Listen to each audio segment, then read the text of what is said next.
Dobrý den, vítám vás na dnešním webináři novinky v Microsoft Dynamics NAV z pohledu klíčového uživatele.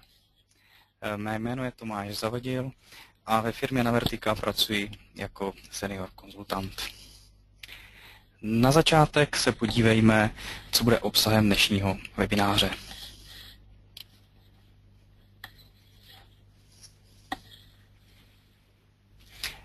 Nyní již přejdeme na první slide. Nejprve se budeme věnovat klientu MS Dynamics NAV. Dále již budu říkat pouze zkráceně Navision. První možností, jak Navision používat, je klient Windows, v nové verzi takzvaně klient na míru rolím. Tento klient je určen zejména pro klíčové uživatele a poskytuje kompletní funkcionalitu MS Dynamics NAV. Na tomto slajdu vidíte náhled na rozhraní klienta Windows. Následně si potom ukážeme i v živé ukázce. Další možností je využít webového klienta. Webový klient je určen pro běžné uživatele, také nabízí kompletní funkcionalitu Navisionu. Výhodou tohoto klienta je, že můžete přistupovat skutečně odkudkoliv bez nutnosti instalace klienta Windows. Stačí mít internetový prohlížeč. Toto je tedy náhled do webového klienta. Následně také ukáži. Další možností je integrace s MS SharePoint.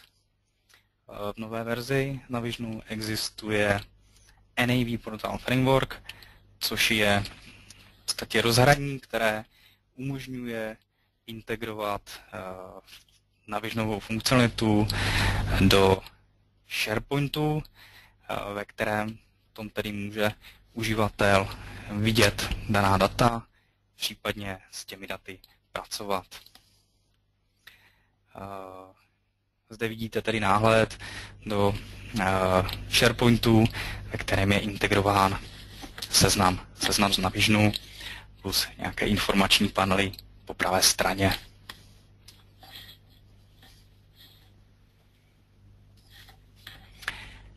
Tak, nyní si řekneme pár slov k uživatelskému rozhraní, které se výrazně změnilo od předchozích verzí. Jak už jsem říkal, Windows klient se jmenuje klient na míru rolí, takže uživatelské role zde hrajou skutečně významnou úlohu.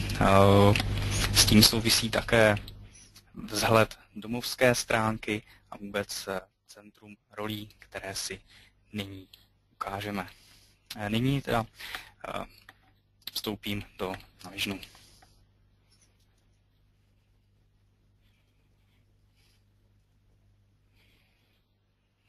Tak, tohle je základní obrazovka pro uživatele, jehož rolí je výrobní plánovač. Je to možné vidět v horní části, kde vidíte, že jsem v centru rolí výrobního plánovače. Tento výrobní plánovač má svou domovskou stránku, na které má přístupné právě agendy, se kterými pracuje nejčastěji a které potřebuje ke své každodenní práci. Součástí té domovské stránky jsou i vizualizace ve formě grafů, případně ve formě takzvaných kupiček, řekněme aktivit. To znamená, zde vidím, kolik mám například otevřených, vydaných výrobních zakázek, protože pracuji vlastně s výrobními zakázkami. Databáze, na kterou se nyní díváme, je testovací databáze zaměřená na výrobní firmu. Jedná se tady o firmu, která vyrábí kola.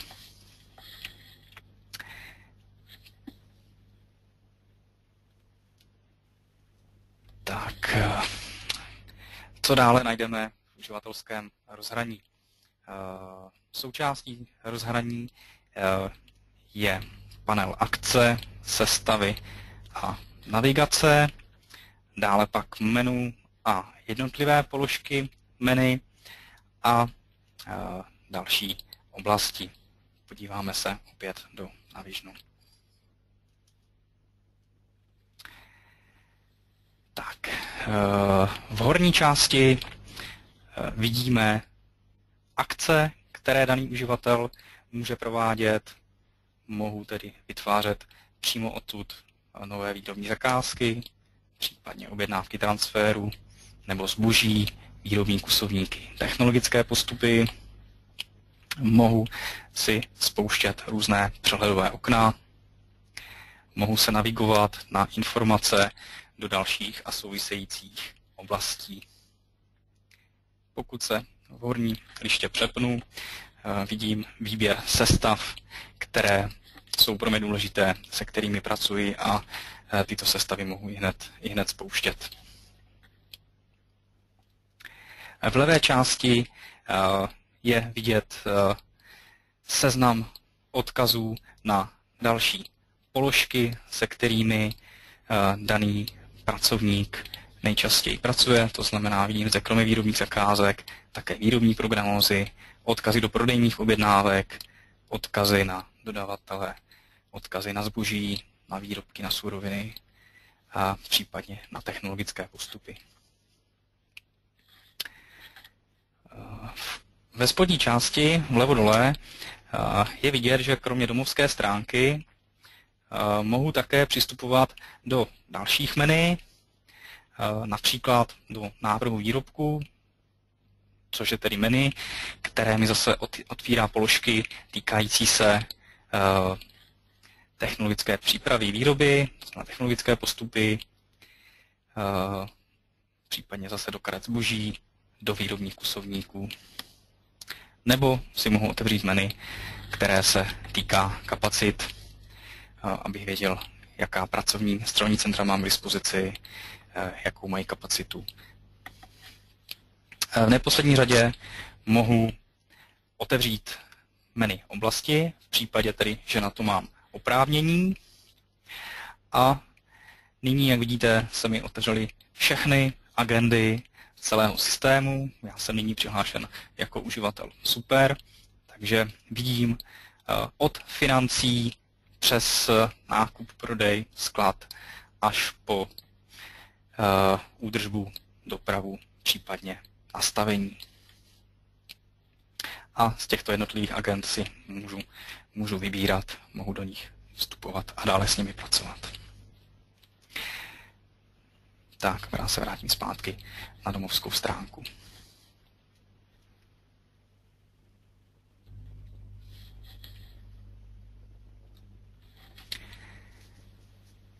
Další vlastnosti uživatelského rozhraní, navigace vpřed a zpět, adresní řádek a hledání v menu. Ukážu přímo na Navigenu.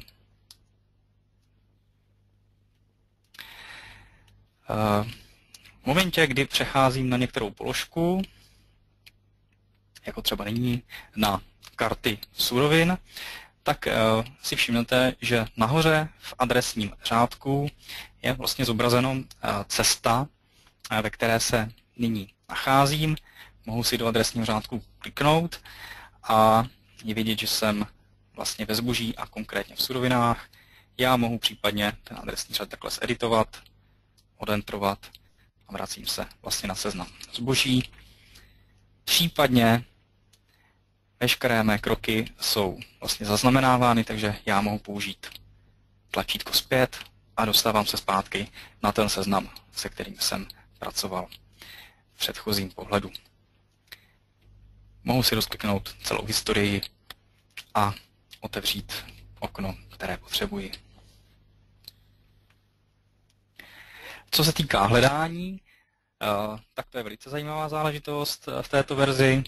V pravé části existuje okno vyhledávací, do kterého mohu napsat například prodej a jsou mi nabídnuty všechny výskyty slova prodej, které obsahuje nějaká položka v menu. Takže vidíte, že se mi zobrazily prodejní objednávky, které mám přímo na domovské stránce, případně další dokumenty, další odkazy, které jsou v jiných menu, v jiných oblastech. A já si buď mohu otevřít přímo danou agendu, prodejní objednávky například, anebo si mohu otevřít menu, ve kterém se vyskytují. Kromě tedy položek menu, tak jsou zde k dispozici i sestavy, různé úlohy periodické a další odkazy, které jsou k dispozici vlastně v Navisionu. Takže když otevřu prodejní objednávky, dostávám se do seznamu prodejních objednávek.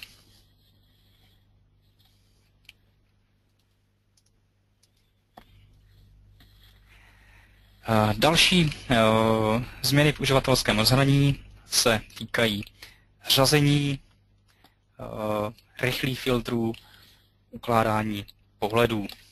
Opět ukážu přímo v Navisionu. Když si otevřu například zase karty zboží, tak zde mám indikováno v záhlaví sloupce číslo, že mám řazeno podle tohoto sloupce a jednoduchým pokliknutím si mohu přeřadit, případně mohu řadit podle popisu jednoduchým pokliknutím na záhlaví do sloupce popis, případně zase zpátky. Rychlé filtrování. K tomuto účelu zde slouží okno, které je zde vpravo nahoře nad seznamem a já velice jednoduše můžu napsat například call, odentrovat a jsou mi nabídnuty nebo zobrazeny všechny karty zboží, které obsahují call.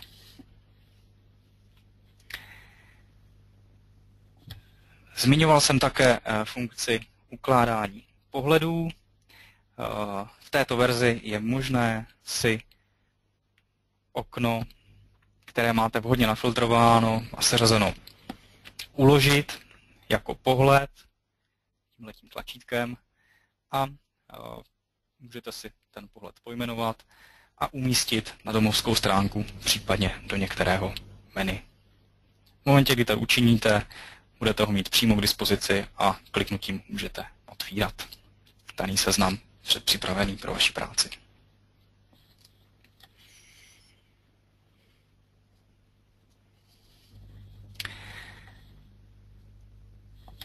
Tak, další možností je zobrazování seznamu jako graf a také si ukážeme, jak se v nové verzi pracuje s kartami, co se týká úpravy pohledu, případně odkazů a oznámení.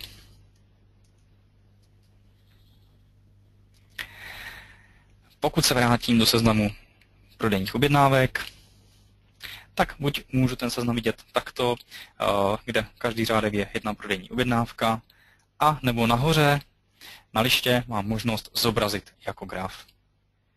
Když kliknu na tuto možnost, tak se mi místo seznamu zobrazí graf, který mám připravený. V tomto případě vidíte, že je to graf, který zobrazuje prodejní objednávky podle jednotlivých měn a také podle jednotlivých prodejců, což je to JM a PK, jsou zkratky daných prodejců a sloupec poté vyznačuje částku prodejních objednávek, které daná kombinace vyhovuje.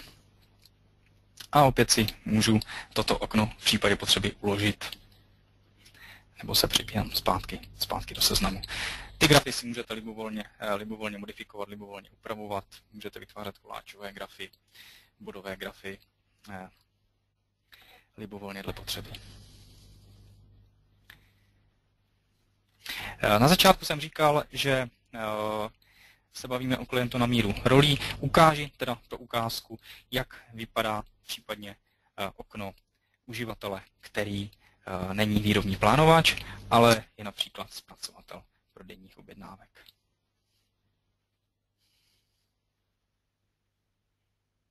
Takže otevírám Navision a vidíte, že jeho vlastně domovská stránka a centrum rolí vypadá úplně jinak než výrobního plánovače. Má zde dostupné primárně své agendy a odkazy na své doklady. Tak. Ještě ukážu o webovém prohlížeči. Otevírám webový prohlížeč a v tom webovém prohlížeči si otevřu zase Navision v roli zpracovatel prodejních objednávek. Takže vidíte, že vidím zase ty stejné grafy a ty stejné agendy, které jsem před chvílí ukázal přímo v klientovi Windows. Tak, pojďme pokročit dále. Modul sklady. Co se týká modulu skladů, tak zde zásadní rozšíření je reprezentováno modulem řízení montáží, kdy v případě, že vaše firma zabývá například prodejem dárkových balíčků nebo jednoduchou montáží celků, je možné použít tento modul. Případně pomocí tohoto modulu je možné řídit i jednoduchou výrobu. Montážní sestava je definována svým montážním kusovníkem, kde montážní kusovník se skládá z jednotlivých komponent představovaných zbožím a poté zdroji, které dané komponenty vlastně montují a jejichž náklady jsou potom promítnuty do hodnoty výrobku nebo montážního celku, řekněme správně. Montáž je přímo integrovaná do prodejní objednávky, takže můžeme montovat přímo zakázkově a řídit tenhle ten proces přímo z prodejní objednávky. Nebo je také možné montáž provádět na sklad a vytvářet si montážní celky dopředu a následně je prodávat. Výhodou je integrace tohoto modulu do výpočtu dostupnosti, jak tedy komponent, tak potom dostupnosti těch montážních sad. Tohle je náhled na montážní zakázku, kde vidíme, že v hlavičce téhleté části je definován zmontovaný výrobek a ten se ve spodní části, jak vidno, skládá z nějakého zboží a ze zdroje.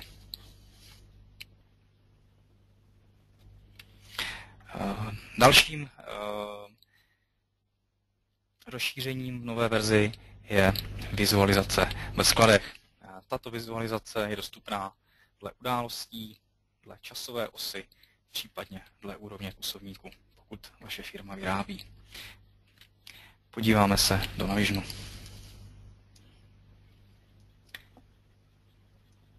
Vyberu si výrobek, například tento bicykl, a otevřu si okno k dispozici dle událost.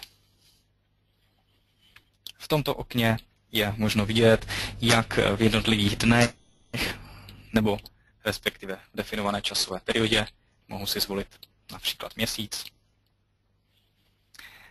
dochází ke změně dostupnosti daného zboží a které doklady tuto dostupnost ovlivňují. To si můžu zobrazit rozbalením detailu. Takže vidím, že v lednu jsou naplánovány tyhle výrobní zakázky a očekávám tedy tento příjem na sklad. Naopak v květnu je zde prodejní objednávka, která mi chce spotřebovat jeden kus. Takže vidím, jak se mi hýbe celková zásoba z dnešních 27 kusů až do minus 27 kusů během října.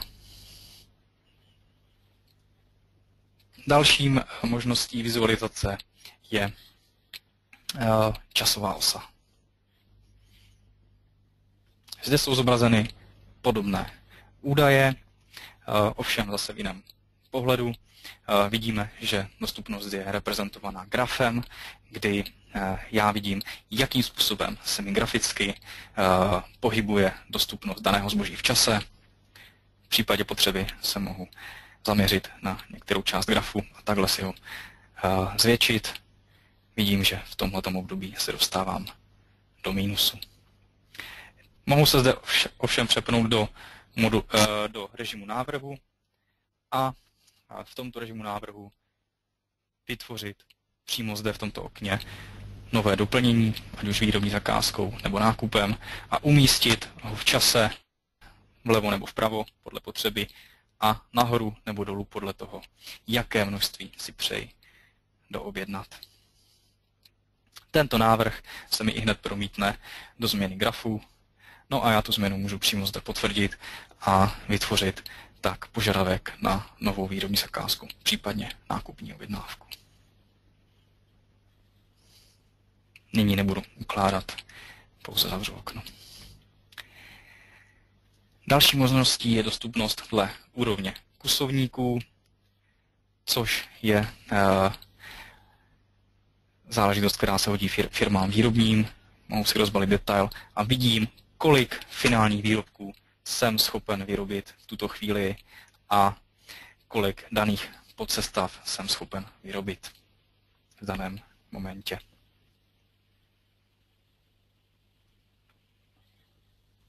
Tak, přejdeme k dalšímu slajdu. Ve skladech je další rozšíření plánování dostupnosti. Na kartě zboží přibyly další parametry pro flexibilnější nastavení plánování. Zde je možné vidět kartu zboží a ve spodní části vidíte seznam všech možných parametrů, například období kumulace dávky, období přeplánování, období prodlevy, ochranná lhůta a tak dále, které je možno nyní v této verzi nastavovat. Změnila se také integrace ve skladu, byla posílena v dalších oblastech než doposud. Takže například zde je vidět, že na kartě pracovního centra ve spodní části vidíte přihrádky pro výrobu, jak pro dílnu, tak pro výrobu, anebo z výroby, čili odchozí přihrádka, příchozí přihrádka, na které očekáváme materiál. A následně jsou z toho generována zaskladnění, vyskladnění požadavky do skladu.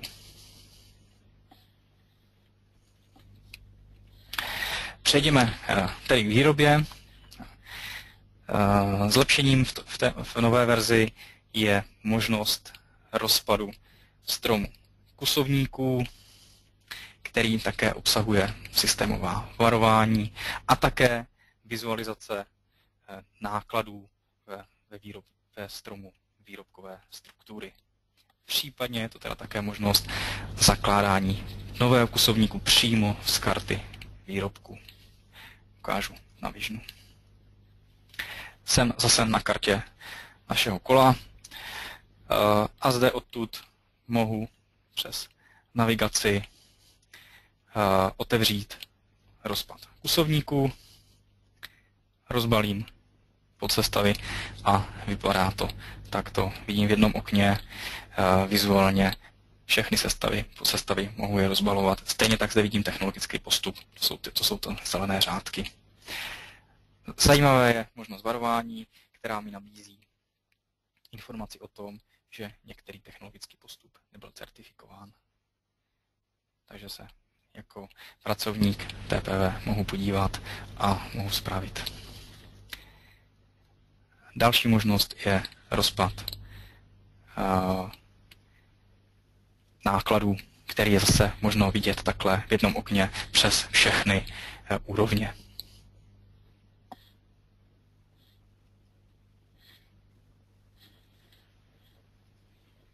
Tak, vrátíme se do prezentace.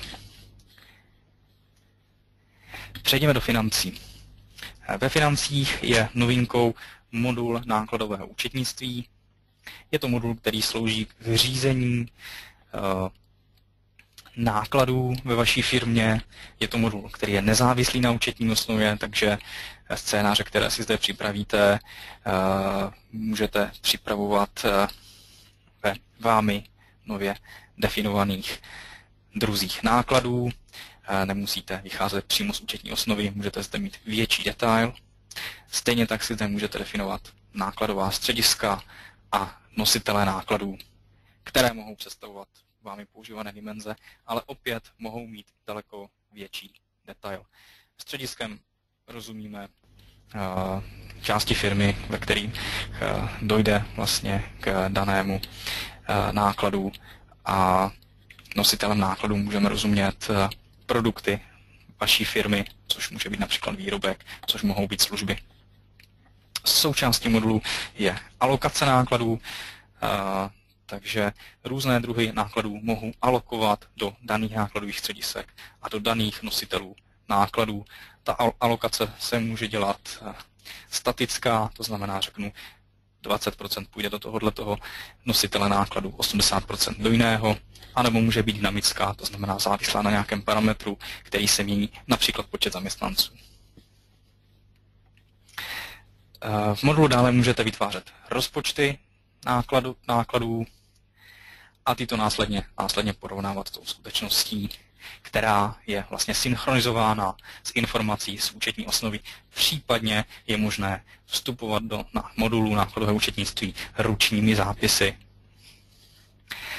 Samozřejmostí jsou potom analýzy těchto nákladů ve formou grafů, různých pohledů, různých analýz dle středisek a dle dimenzí. Toto je tedy obrázek, který zobrazuje například druhy nákladů, tak jak je máme připraveny. Zde je příklad středisek nákladů.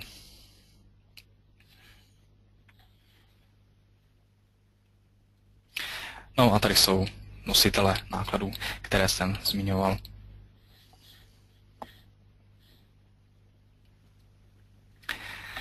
Dalším rozšířením jsou předpovědi cashflow. Systém nabízí možnost na základě dat, která jsou k dispozici v oblastech nákupu, prodeje, dlouhodobého majetku, servisu a tak dále. Na základě těchto informací vytvářet předpovědi cashflow. Opět můžete vytvářet různé scénáře cashflow, předpovědí. No a v těchto scénářích se potom samozřejmě můžete vždycky navigovat k daným detailům a daným dokladům, ze kterých se dané cashflow hodnoty počítají. Samozřejmě je potom opět grafické znázornění ve formě sestav různých analýz, případně účetních schémat. Nyní se na ukázku přepnu opět do Navisionu. Tentokrát ovšem se přepnu do role ředitele, který má přímo grafický náhled na tady ty předpovědi cashflow a další grafy.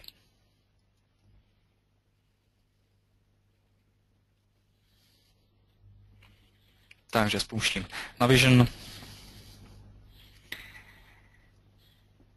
a v roli generální ředitel vidím tady tuhletu sadu grafů, ať už tedy cashflow nebo prodejní výkonnost, případně další grafy týkající se finanční výkonnosti. Těch grafů tady můžu mít více a můžu se mezi nimi proklikávat, měnit si období, na které se chci podívat, a samozřejmě se také prokliknout k detailům, což jsem teď udělal poklikem na daný graf.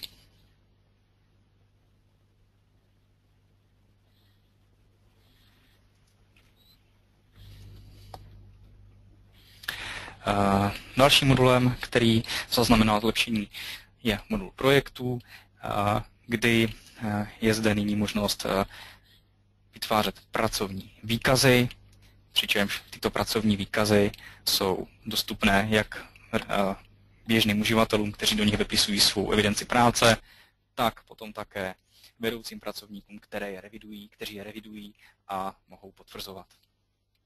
Do výkazů se zadávají údaje jak z práce na projektech, tak z práce i na servisních zakázkách, tak z práce i na montážních zakázkách, které jsme zmiňovali. Tak to vypadá tedy pracovní výkaz, ve kterém jsou zaznamenány údaje o odvedené práci daného zdroje.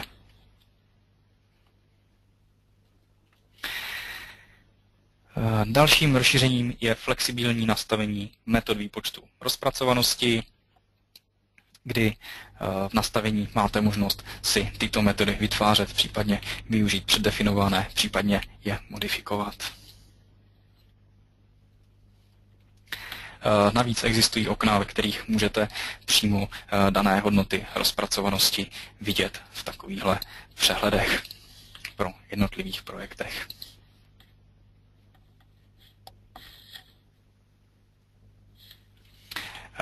Dále zmíním ještě něco ohledně obecných funkcí. Součástí nové verze je služba Rapid Start, což je nástroj pro řízení migrace dat. Takže například při zavádění nové společnosti můžete využít tento nástroj, který se stává ze seznamu vlastně tabulek, které je potřeba naplnit daty. Vy máte možnost exportovat šablonu, do té šablony naplnit data a data naimportovat do Navisionu s tím, že jsou zde kontrolovány veškeré související vazby do dalších tabulek a velmi jednoduše lze tedy s tímto pracovat. Interaktivní tiskové sestavy jsou v této verzi dostupné. Ukážu na příkladu. V menu vyhledávat si napíši začáteční písmena sestavy, což bude distribuce nákladů v kusovníku výrobním. A já si spustím náhled této sestavy tiskové.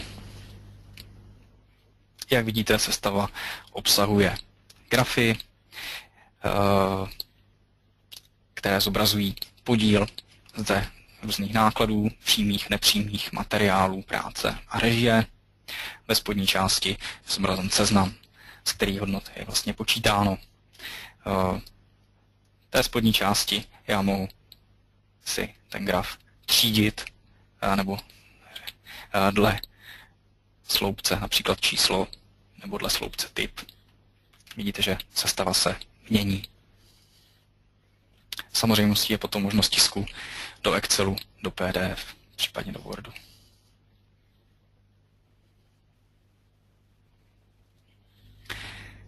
Integrace s MS Excel a také s MS OneNote byla do této verze přidána, takže můžete jednoduchým pokliknutím na ikonu vlastně vyexportovat potřebná data například do sešitu OneNote a zde mít třeba obrázek nebo odkaz zpátky do Navisionu, případně další informace.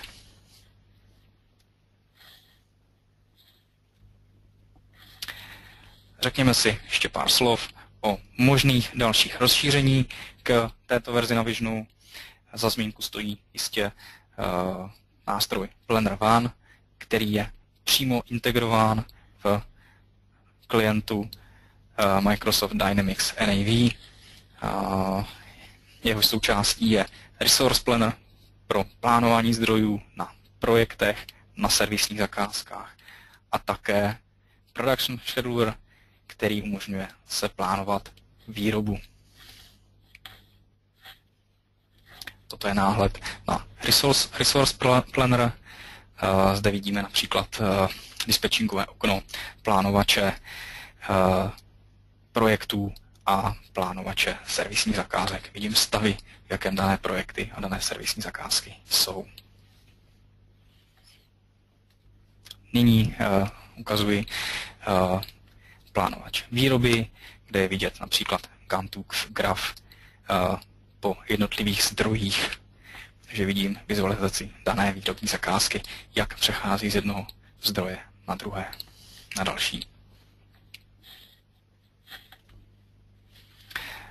V neposlední řadě určitě musím zmínit add-on Navertica Essentials, což je rozšiřující aplikace, která představuje soubor našich zkušeností z různých oblastí a implementací, které jsme doposud realizovali a již jsme zakomponovali do této verze.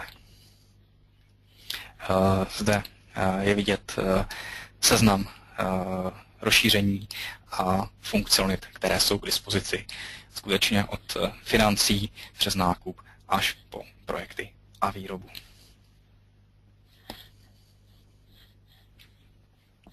Tak a tohle byl poslední slide. Nakonec ještě krátké shrnutí. Ukázali jsme si, jaké jsou možnosti využití klienta Microsoft Dynamics NAV. Ukázali jsme si změny týkající se uživatelských rolí a uživatelského rozhraní. Prošli jsme si nové funkce modulu sklad, výroba, finance, projektů a také jsme zmínili možná další rozšíření. Já vám nyní poděkuji za pozornost, budu se těšit na další webináře a v případě dotazů nás určitě neváhejte kontaktovat.